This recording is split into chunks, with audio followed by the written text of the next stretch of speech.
She's feeling camera shy today. Oh, maybe not.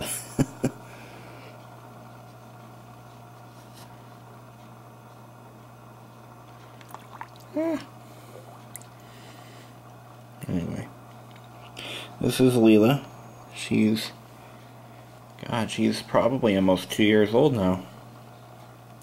This is what those cute little African clawed frogs look like when they become adults. She's definitely female. She has an ovipositor on her lower abdomen. That's what they used to lay eggs with. And you remember these guys? I got them back in, I believe I got these guys back in like October or September of 2011. It's now May of 2012. They're growing pretty quick. They are energetic and they are very healthy. But Leela rules the roost. She's the oldest, the biggest, and she pretty much keeps everything in check here. I don't have any other fishes or any other frogs. I just have these two, Bender and Nibbler, and Leela. Now, Leela was named, of course, after Leela from Futurama. If you saw some of my earlier videos when she was younger, when I gave her that name. She has one eye. Unfortunately, she was involved in a bit of an accident when she was a froglet. The careless attendant at the pet shop dropped her on her face and injured one of her eyes, and she's been that way ever since. But she's been very healthy, she's been happy, and I think she'll live a very long life. But anyway, so I thought I'd do a quick update on how my frogs are doing. This is like my second attempt at doing an actual aquarium. First attempt being when I was in 4th grade. And my grandparents bought me my first fish tank, a 10-gallon setup with one African clawed frog. And after I lost 2 frogs, one of them jumped out. The other one, actually I think the other one jumped out too. I gave up on aquariums, and then I decided just recently that I should give it another go. And of course, as I mentioned earlier in a video, probably about a year and a half ago, I was given 2 African clawed frogs from a coworker whose daughter wasn't really able to take care of them, and Leela was one, and Reptar was the other. Reptar passed away of natural causes. He was sick, or she. I didn't really know. You don't really know their gender until they're a bit older. And I replaced Reptar with Chucky, who was consumed by, you guessed it, Leela. Swallowed him whole. So then I went to an actual independent pet shop to find at least one slightly larger African clawed frog. I was expecting an albino. I ended up getting 2 non-albinos. Now these guys are getting to be at puberty stage. They're at least one of them, I believe it was this guy here, this is Nibbler, he is most definitely pubescent, or post-pubescent. You can see his arms, his hands, specifically his underarms and hands, have a black-like coating on them. And what that actually is are the nuptial pads that male frogs develop once they become adults. And this one here, he's not at that stage yet. I think he's male. I'm not 100% positive. He doesn't really have an ovipositor on his abdomen, but he could. It's really hard to say at this point. I think he could go either way at this stage. he's about the same age, and luckily he's posing for the camera for me, but he doesn't have those nuptial pads. But interestingly enough, males are quite vocal, and I have caught them both making clicking sounds when they're near each other. Sort of like, hey, how you doing? Yeah, I'm fine, how are you? Not really a mating call, but just an acknowledgement of the other frog being nearby. Leela has never made any noise whatsoever, to my knowledge. But, oh, I think I startled Leela. As, it seems as though one of those two possible males, I know one of them is definitely male, but one of them has started croaking at night.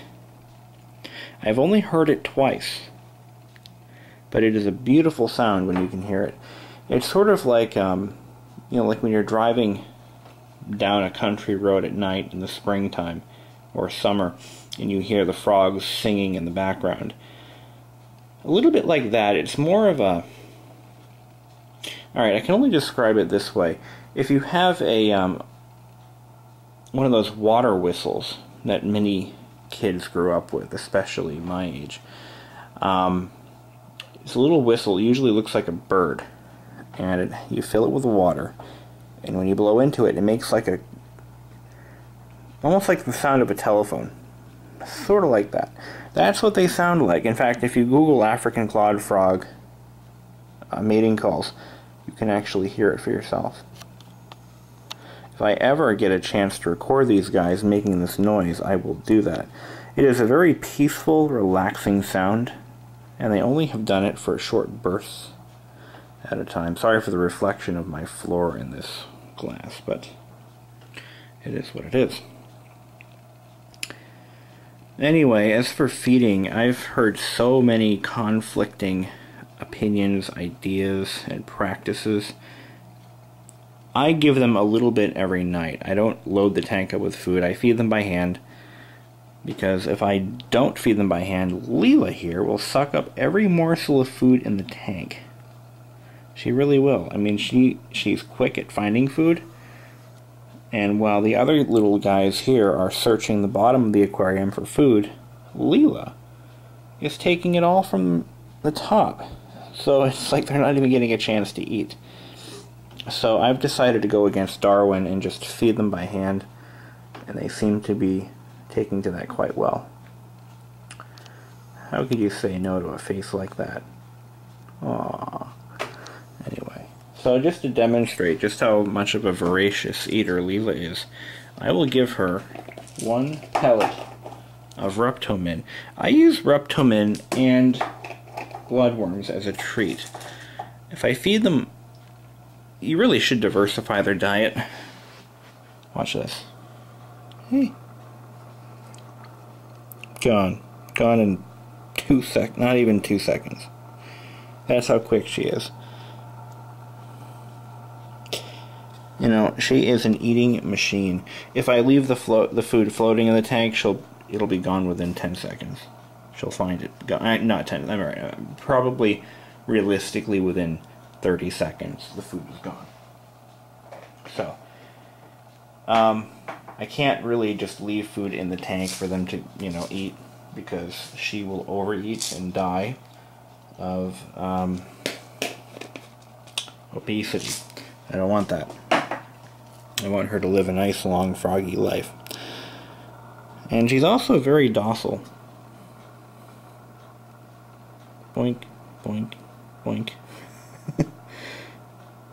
I've actually stood here and pet her like this, like, my hand's in the water, so I'm not, chafing her skin. Her skin, by the way, is very soft. It feels a little bit like raw chicken. If you've ever held like a raw chicken breast, skinless, this is what it feels like to pet a frog. But she actually sat in the water, floated like this, and shook her foot like a dog would if you were petting a dog. She's such a very interesting creature. these little frogs are. They're very fun to watch. You know, she didn't like this. She would run away, believe me. But she seems to be enjoying herself right now.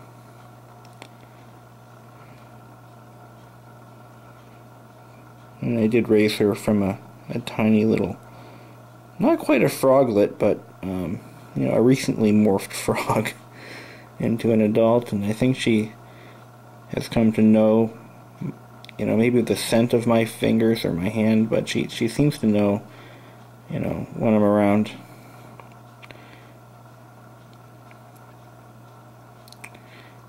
But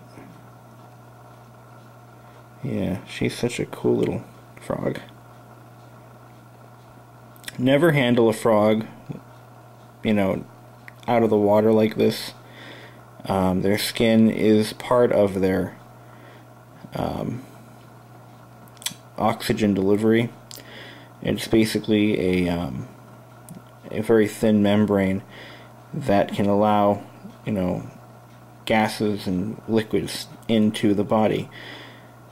Think of it as a fish's gills, or yeah, a little bit like that. So always wash your hands before handling frogs, and when you're pulling them out of the tank, don't ever use a net because their claws can get stuck in the mesh and break off, and that's not very good for them. What I do is I actually chase them around with my hands, and I try to cup them in my hands, very, not tightly, but leaving enough space, you know, for them to get air, of course, and I only handle them briefly.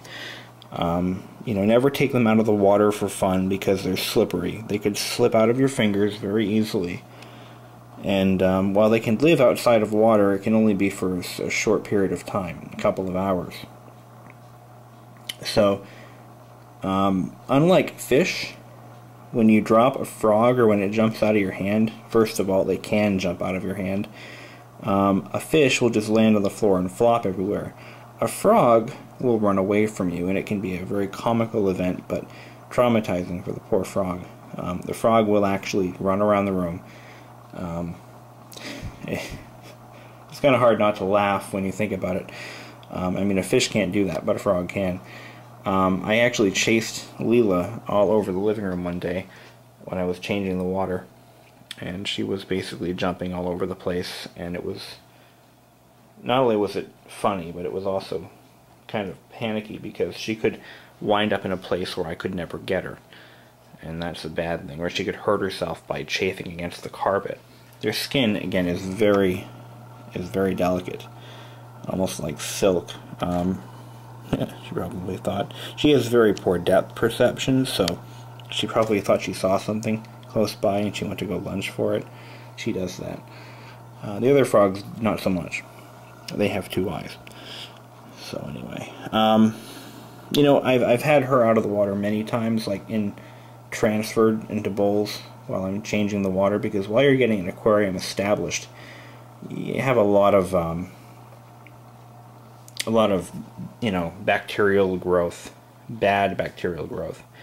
But once the filtration system starts to form good bacteria, which eats the bad bacteria, it's hard to maintain clear water. So one of the biggest rookie mistakes I made was changing the water like once every couple of weeks, which is excessive, and it doesn't allow the formation of good bacteria. But in that time, I've had her out of the water more times than she needs to be.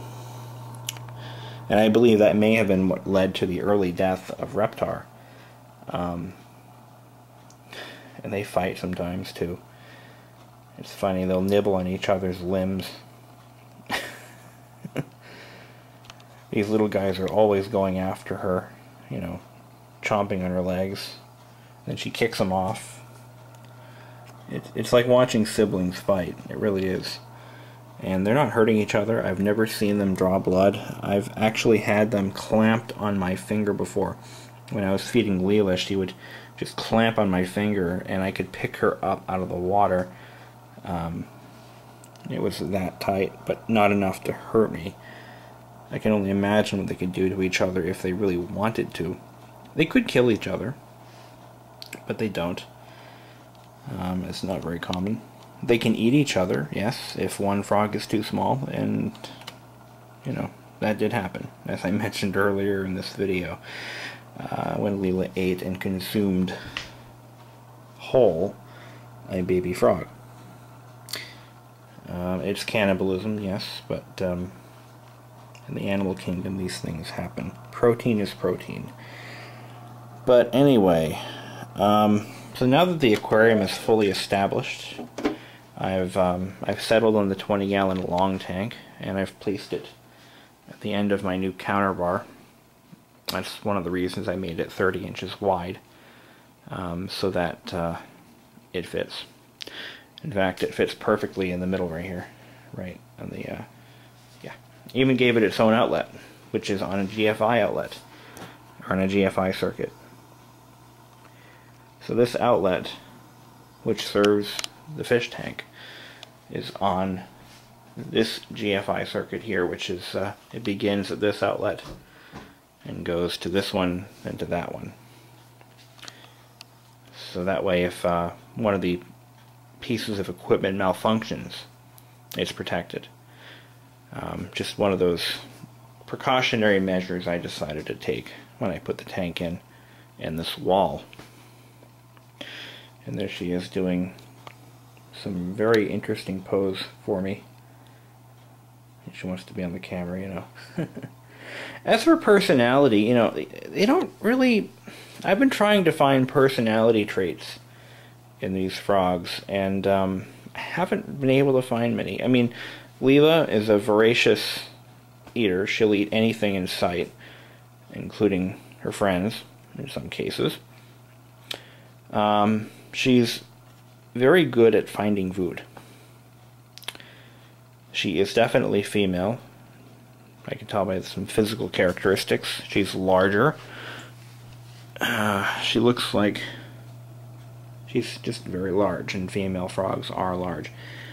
Now, the two male frogs, or the one definitely male, one possibly, I've noticed that they tend to eat from the bottom of the tank. They try to find food along the rocks, which isn't always successful because the type of food that I feed them is basically floating pellets, which is one of the reasons I have to feed them by hand, because they haven't really gotten to the ability of finding food on the surface. Although they're beginning to find food on the surface, like they're supposed to, but anyway. Male frogs, I did look into this. They are known to be bottom feeders, in that they find food at the bottom of the pond, aquarium, or wherever they may be, river. Which is kind of like how it is in the human world, if you think about it. That was a joke.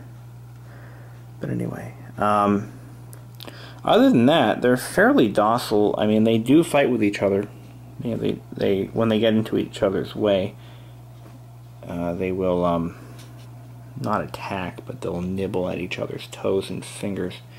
The other thing I found with these guys is that they are vocal. As I mentioned earlier, when they're close to each other, sometimes they'll click. They go, and the other one will respond similarly. Not a mating call. A mating call is more of a that bubbling water sound that I mentioned. And they have no vocal cords, no vocal sacs. They have like a diaphragm inside their abdomen somewhere, and I believe they draw water through it, something like that. I'm not entirely sure how that works, but one of the things that you'll notice if you decide to buy or raise frogs is that they have no teeth, they have no tongue.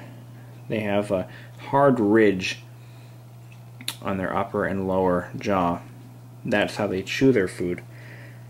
But they actually have like a diaphragm that they use to draw in water, which is used to draw in food, which is why these guys cannot eat on the surface. They cannot eat on land. They don't have the ability to do so, because they actually draw their food in with the water. A little bit like a fish does, actually. It's strange how they've evolved that way, but you know, it's just another one of the many hundreds of species of frogs. But this is how they function. They basically live like fish, but they have the ability to leave the pond and move to another pond if need be, whereas a fish cannot do that. They even breed like fish. You know, one frog, the female frog, will lay eggs, a cloud of eggs or a clutch of eggs, and the male will clamp onto her and basically fertilize the eggs by releasing a cloud of sperm. So that's how they reproduce. And then the eggs become tadpoles, then froglets, then, you know, whatever, real frogs. They like tight spaces. They like to find little hiding spaces. I'll often find them crammed, all three of them crammed in this little hollowed out log feature. Also, every once in a while I'll find one of them inside this pineapple house. I used to have Squidward's house, which was this thing right here. But they kept knocking it over. Seriously, they kept knocking the thing over, so I couldn't leave it in there. She's staring at me. Feed me. Feed me. Yeah, not gonna happen. You've been fed. But anyway. Well, that concludes this video. I hope I've helped somebody, or confused others, I don't know, whatever. I'm just gonna watch them jump around. Yeah. She's still there. It's creepy. And she's actually floating. This is cool. She's not really holding on to anything, she's actually using her body as a flotation device. I mean, she's really floating in mid-water. I don't think she's not up against the glass. And her legs are just, or her feet are just straddling those two plants. So she's figured out how to breathe in enough air to maintain a level position, which is pretty cool to watch. She can do that on one foot. I've seen her do it. They're just great little creatures, they really are. See how this guy started floating downward on his own? Oh, there goes Leela. She's lost her foothold. Oh, here she comes. Anyway. Well, good luck. Oh, before I go, I'd like to mention a few things about the AquaClear Mini. Sorry, what am I using now? The AquaClear 30. Regardless, the 30, the 20, the 40, whatever you've got, they all work basically the same way. One feature that these pumps have, or these filters, is a fairly effective biofilter system, which consists of these little porous ceramic pellets. Now let me tell you about these little pellets. They actually are designed to harbor beneficial bacteria that helps keep the water clear. And they are very effective. As a stupid mistake that I've made, hey, we've got to learn somehow, right? I actually replaced the biofilter package. Now that was the only thing I did. I put in a new biofilter package and nothing else. Within one day, the water turned almost a yellowish color. Now these pellets, I did pre-wash them, I soaked them, didn't matter. Within just a day, the entire aquarium, the biochemical balance, completely haywire. We're talking, it was just cloudy, it was nasty. And it took another water change for that to go away, but it was gross. So it's just amazing how effective that bacterial colony really is at maintaining water clarity and biochemical balance. I know that's probably not the right set of words I'm looking for, but you get the general idea. But I have changed the other two filter cartridges, the carbon pack and the sponge mechanical filtration, without any ill effects at all. The manufacturer recommends soaking them in aquarium water, used aquarium water, before you put them in, and I would stand by that recommendation. And that's also to help maintain proper bacterial population. So just thought I'd throw that in there. Oh, one more thing about frogs, if you're not familiar with raising frogs. Do not run an aquarium pump. You don't need it. And it screws up their lateral line system of navigation. Frogs have very poor eyesight. They navigate by feel, and they navigate by the motion of the water across these little, see these little, they look like little dents, or not dents, but little bumps that run the entire length of the frog's body. Hi, how are you? Those are part of the frog's, it's called their lateral line system, or organ. Fish use that same method of navigating the water, but that's how frogs can tell what direction they're moving in, etc. But anyway, by having an aquarium pump, you're churning the water far too much, and it screws up their ability to navigate. It also, when I forgot where I read this, but because of their hearing, their ears, which are integral to their body, the bubbles are equivalent to listening to a jackhammer 24/7 outside your bedroom window. I thought that was interesting. So no on the aquarium aeration system. Not necessary, and it's actually harmful. You got to realize that these frogs are indignant, indigenous, whatever, native to, still water ponds, low running streams, swamps, bogs. That's where their intended place of habitation is. So they're not built for or evolved for constant moving water. The water filtration system is necessary, of course, to maintain cleanliness and to maintain bacterial growth in a positive manner. So you kind of need that. But what I do with my AquaClear is I run it on the lowest setting, which reduces the amount of water churning. If you put it on high, they start to go nuts. They don't like it. So I put it on low, and it also double filtrates the water.